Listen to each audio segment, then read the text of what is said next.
Bismillahirrahmanirrahim. Alhamdulillahirabbil alamin wassalatu wassalam ala asyrafil anbiya wal mursalin wa ala alihi wa ashabihi ajma'in. Allahumma salli ala Muhammad wa ala ali Muhammad kama sallaita ala Ibrahim wa ala ali Ibrahim wa barik ala Muhammadin wa ala ali Muhammad kama barakta ala Ibrahim wa ala ali Ibrahim fil alamin innaka Hamidum Majid.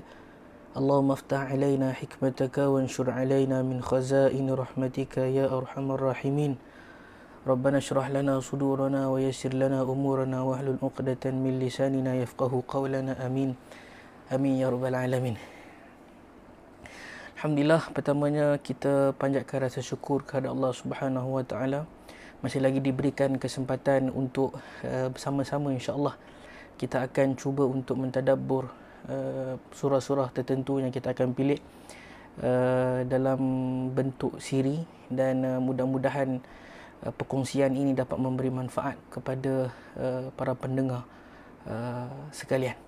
Baik, pada hari ini insya-Allah kita akan membincangkan beberapa perbincangan. Kita akan cuba untuk mentadabbur satu surah yang sering kita bacakan pada setiap malam, yang mana surah ini mempunyai banyak manfaat, banyak kelebihan dan banyak fadilah, seperti mana telah disebutkan dalam hadis-hadis yang tertentu menceritakan tentang kelebihan surah Al-Mulk. Tuan-tuan dan puan-puan rahmati Allah Subhanahu Wa Taala, sebelum kita mulakan tadabbur ataupun perbahasan kita berkaitan dengan suratul Mulk, saya ingin kongsikan beberapa fadilat ataupun kelebihan kita ataupun sesiapa yang membaca surah Al-Mulk seperti mana yang telah disebutkan oleh Nabi SAW. Di antaranya adalah sebuah hadis yang disebutkan kepada Ibnu Mas'ud radhiyallahu anhu. Kata Nabi SAW, kata Ibnu Mas'ud, daripada Ibnu Mas'ud radhiyallahu anhu, man qara'a tabarakalladzi biyadihi al-mulk kulla laylatin mana'ahu Allahu biha min azabil qabr. Kata Ibnu Mas'ud, barang sesiapa yang membaca tabarakalladzi biyadihil mulk, sesiapa yang membaca surah Al-Mulk kulla laylatin, setiap malam, maka Allah Subhanahu Wa Taala akan menghindarkan dia daripada azab kubur. Wa kunna fi ahdi Rasulillah sallallahu alaihi wasallam nusammiha al-mani'ah. Kata Ibnu Mas'ud, kami namakan surah Al-Mulk ini sebagai al-mani'ah, iaitu penghalang, menghalang manusia daripada azab kubur. Wa innaha fi kitabillah suratun man qara'a biha fi kulli lailatin faqad aksara wa ataba. Dan dia adalah satu surah daripada Al-Quran yang mana siapa yang membacanya pada setiap malam, kata Ibnu Mas'ud, dia akan mendapat kebaikan yang banyak daripada Allah Subhanahu Wa Taala. Maka itu antara kelebihan yang disebutkan oleh Ibnu Mas'ud yang kita boleh ambil manfaat, bahawa surah Al-Mulk ini mempunyai kelebihan yang banyak, kelebihan yang sangat besar. Mudah-mudahan kita semua dapat mengamalkan, membacanya pada setiap malam, dan bukan sekadar mengamal dan membaca saja, tapi kita cuba untuk memahami isi kandungan surah Al-Mulk. Tuan-tuan dan puan-puan rahmati Allah, insya-Allah pada hari ini kita akan cuba untuk menghuraikan beberapa ayat yang utama. Kita akan bahagikan untuk siri pertama ini, kita akan cuba bahaskan sehingga ayat yang ke-4 dalam surah Al-Mulk, yang mana surah Al-Mulk ini merupakan surah Makkiyah. Perbincangan Makkiyah dan Madaniyah ini berlaku di kalangan ulama'. Maksudnya para ulama' membincangkan apakah yang dimaksudkan dengan surah ataupun ayat Makkiyah dan apa yang dimaksudkan dengan Madaniyah. Cuma saya tak nak bahas bab itu. Secara umumnya bila kita sebut Makkiyah, dia adalah ayat ataupun surah yang turun sebelum daripada hijrah. Sebelum hijrah Nabi SAW ke Madinah, maka ayat-ayat yang turun sebelum itu semua disebut sebagai ayat Makkiyah. Dan para ulama' ketika mana mengklasifikasikan Makkiyah dan Madaniyah, dia memberi beberapa ciri-ciri yang ada pada ayat-ayat Makkiyah dan ayat-ayat Madaniyah. Dan di antara ciri-ciri yang ada pada ayat Makkiyah adalah kebiasaannya surah Makkiyah ini dia menceritakan tentang kepercayaan, i'tiqad, mentauhidkan Allah, menceritakan tentang hari kiamat, menceritakan tentang bahaya syirik dan banyak lagi lah ciri-cirinya. Dan perkara-perkara itu insya-Allah kita akan cuba bahaskan dalam perbahasan tafsir kita insya-Allah sepanjang perkongsian saya insya-Allah. Baik, surah Al-Mulk. Allah Subhanahu wa taala memulakan surah Al-Mulk ini dengan ayat yang pertama kita bacakan, a'udzubillahi minasyaitonirrajim. Bismillahirrahmanirrahim. Tabarakalladzi biyadihil mulk wa huwa ala kulli syai'in qadir. Allah Subhanahu wa taala mulakan surah ini dengan tabaraka. Tabaraka alladzi biyadihil mulk. Maha berkat Allah. Allah memberi keberkatan. Maha Tuhan yang memberi keberkatan. Biyadihil mulk, alladhi biyadihil mulk, yang mana dengan tangannya itu adanya kekuasaan. Maksud dia Allah mempunyai kerajaannya sendiri. Allah mempunyai kuasa yang memerintah seluruh makhluknya. Allah mulakan surah ini dengan menceritakan tentang diri dia, iaitu membesarkan diri dia bahawa dialah Tuhan yang memberkati keseluruhan manusia. Allazi biyadihil mulk, yang mana dengan tangannya adanya al-mulk, kerajaan, kekuasaan. Dia menguasai satu kerajaan. Wa huwa ala kulli syai'in qadir, dan dialah Tuhan yang berkuasa ke atas setiap perkara. Tuan-tuan, kalau kita perhatikan ayat ini, pertama sekali allazi biyadihil mulk, iaitu yang orang yang di tangannya ada kekuasaan. Kebiasaannya kalau kita belajar bahasa Arab, biasanya ayat yang biasa kita guna bahasa Arab, al-mulku biyadi. Tapi kat sini dia guna biyadihil mulk. Maksud dia nak bagi tahu apa? Kenapa Allah Subhanahu wa taala dia mulakan ayat ni dengan biyadihil mulk? Kerana Allah nak gambarkan, nak tunjukkan kepada kita yang membaca ini bahawa dialah yang mempunyai kuasa untuk memerintah kerajaan. Dialah yang mempunyai kuasa untuk memerintah kita semua ni. Setiap makhluk yang ada ni di bawah pemerintahan dan di bawah kekuasaan Allah Subhanahu wa taala. Wa huwa ala kulli syai'in qadir. Dan dia ala kulli syai', ke atas setiap perkara, qadirun. Dia mempunyai kemampuan, dia berkuasa ke atas setiap perkara. Dan kebiasaan Arab, bila kita sebut wa huwa qadirun ala kulli syai', itu ayat yang biasa. Tetapi dalam suratul Mulk, okey, dan kita akan dapati dalam Quran banyak perkataan ini, banyak ayat-ayat seperti ini. Allah memulakan dengan ala kulli syai'in qadirun. Sebab apa? Kerana Allah ingin menunjukkan, Allah takdimkan perkataan kulli syai' untuk dia nak bagi tahu ni setiap benda ni qadirun. Dia adalah tertakluk di bawah kuasa dan ketetapan Allah Subhanahu wa taala. Itu ayat yang pertama. Kemudian pada ayat yang kedua Allah Subhanahu wa taala sebut allazi khalaqal mauta wal hayata liyabluwakum ayyukum ahsanu amala wa huwal azizul ghafur. Dialah allazi khalaqal mauta wal hayata. Dialah yang menciptakan kematian dan yang telah menciptakan al-hayah. Dialah yang menciptakan kematian dan menciptakan kehidupan. Okey. Kenapa ayat ni dimulakan dengan al-maut daripada al-hayah? Di situ ada perbincangan lah di kalangan ulama. Okey, kerana bila kita sebut saja al-maut ini setiap benda yang tidak hidup. Dan memang manusia sebelum kita hidup di muka bumi ini, kita adalah tidak hidup.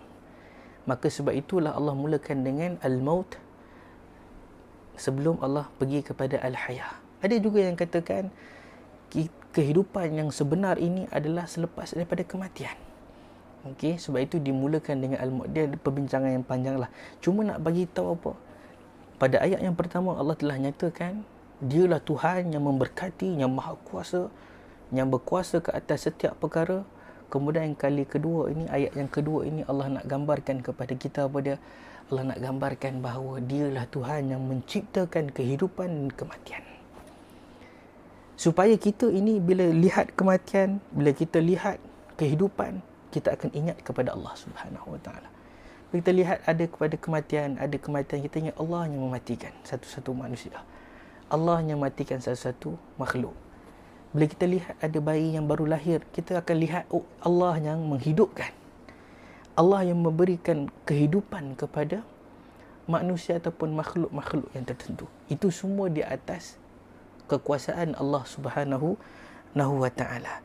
Liyabluwakum ayyukum ahsanu amala. Kemudian Allah bagi tahu kepada kita apakah tujuan Allah hidupkan kita dan Allah jadikan kematian dalam hidup manusia ini.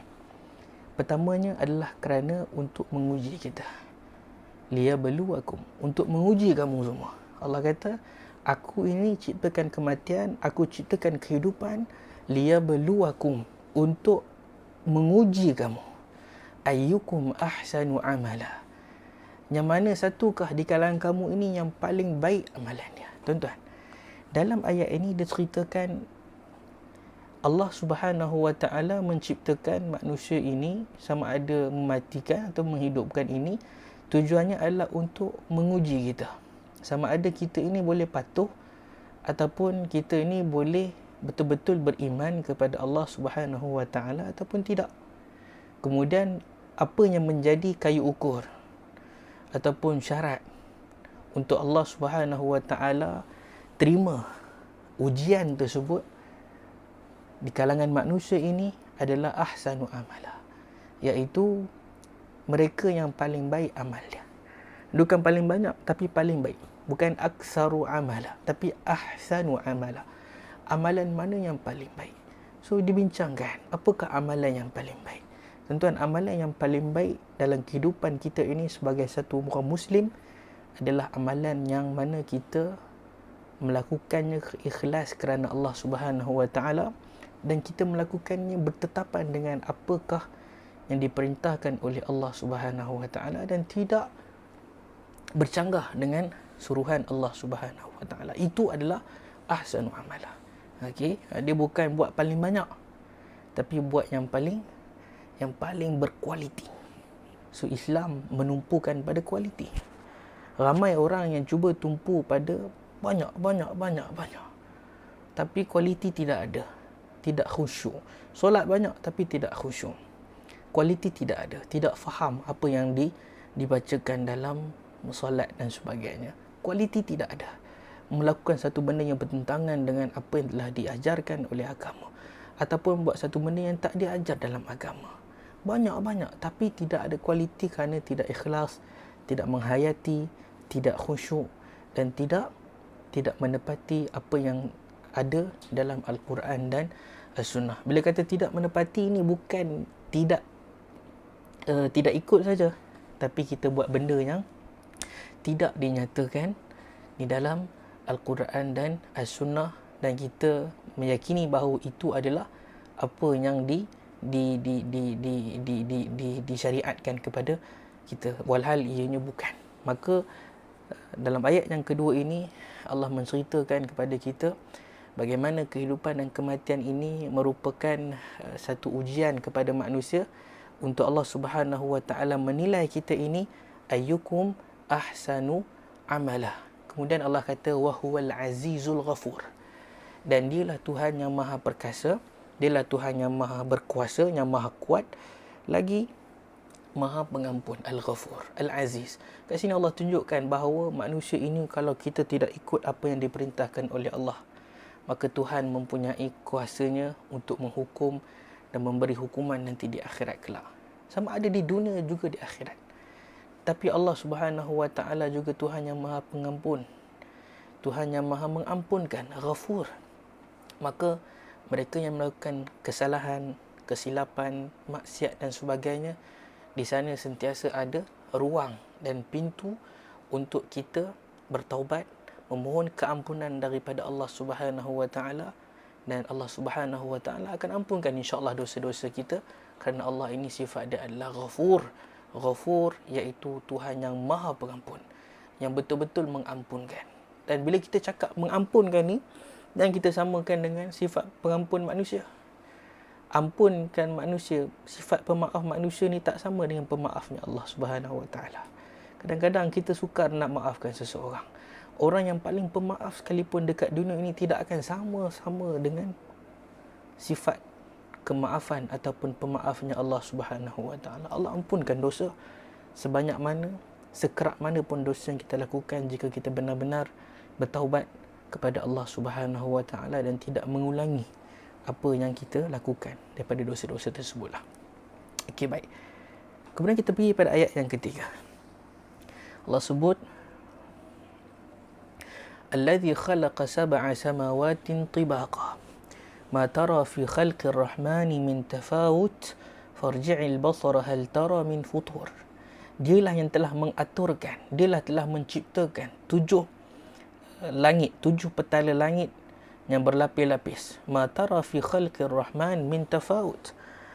Dan kamu tidak akan lihat dalam kejadian Ar-Rahman ini, kejadian Tuhan yang Maha Pemurah ini, min tafawut, sesuatu benda yang tidak seimbang, yang tidak betul, ataupun tidak akan melihat kecacatan daripada apa yang telah Allah ciptakan apa yang Allah telah ciptakan.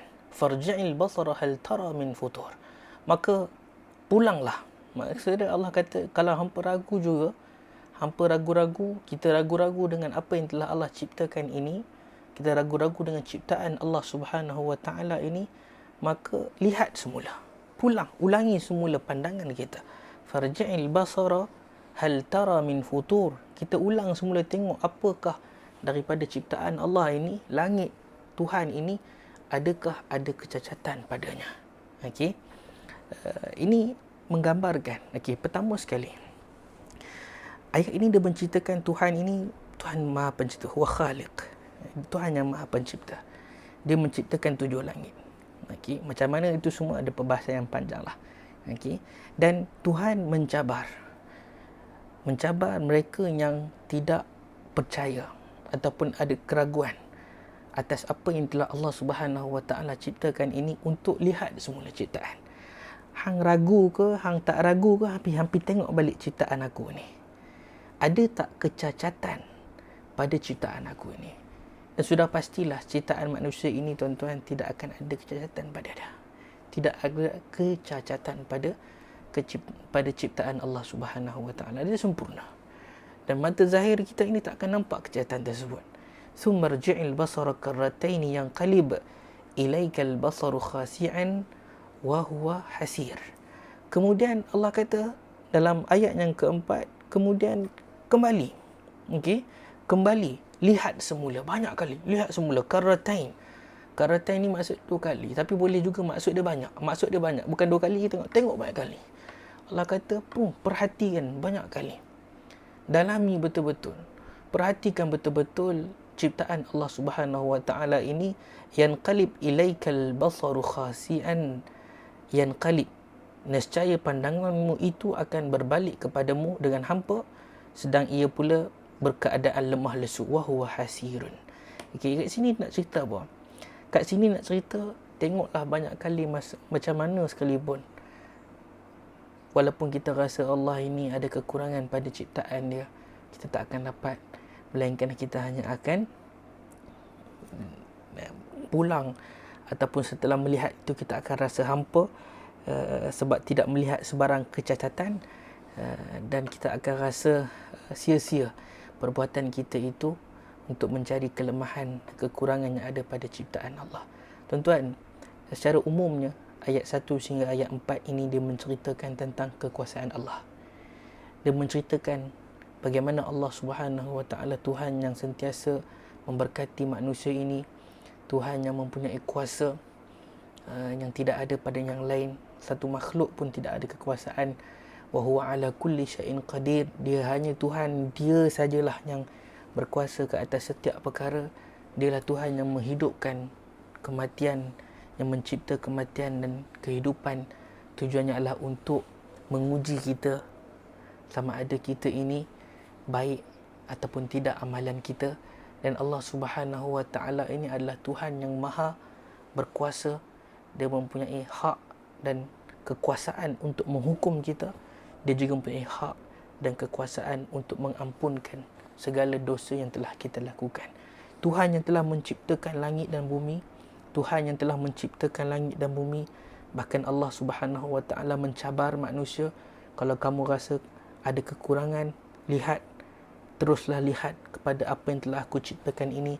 Carilah ada ke tidak sebarang kejahatan.